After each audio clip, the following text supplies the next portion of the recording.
In this section, we are going to look at the generative AI and also the GPT models. So the generative AI, that is the artificial intelligence with the ability to generate text, images, videos, and other content.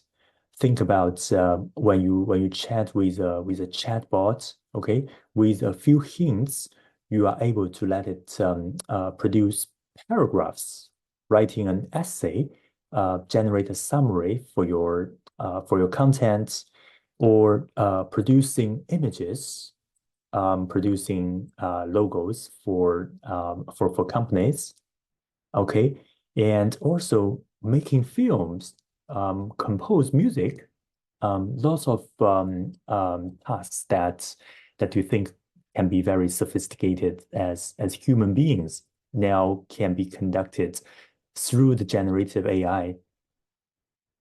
And now, along with the generative AI, so there is one of the key models that is the GPT, which stands for Generative Pre-trained Transformers.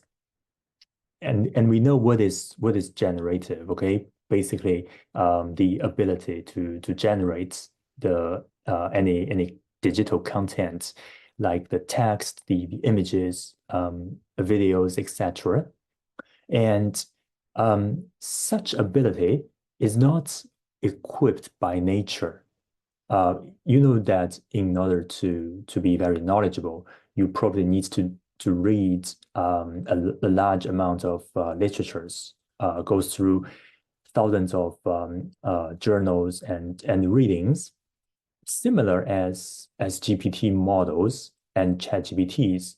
Okay, they need to be pre-trained so that they can gather the data, the information from the internet, from the public data sources, libraries, and any kind of user input, so that they can get pre-trained. And what are transformers? Transformers are basically a ways to transform the textual data to the tokenized words that's broken down by pieces and then further converted to vectors. Okay, so it's kind of dimensionality reducted, that when you have very complex data, textual data, right? When it go to the computer's world, it's in the end, it's basically numeric, and further it becomes binary. It's zero or ones, right? So that's how the logic from the complex to the very simple works. So think about it's like decompose very sophisticated organic components into the minimum level of atom components. Okay, and now for the GPT models, you can see that in terms of the versions and release history, it's going faster and faster with a very steep learning curve. So the very initial version released in June 2018, it's very fundamental, okay, but still very powerful, with 117 millions of parameters already.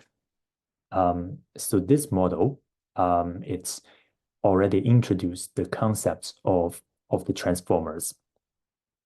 And since then, we can see from the GPT version 1 to version 2, okay, so just a few months, the parameters boosts from 100 million to 1.5 billion, okay?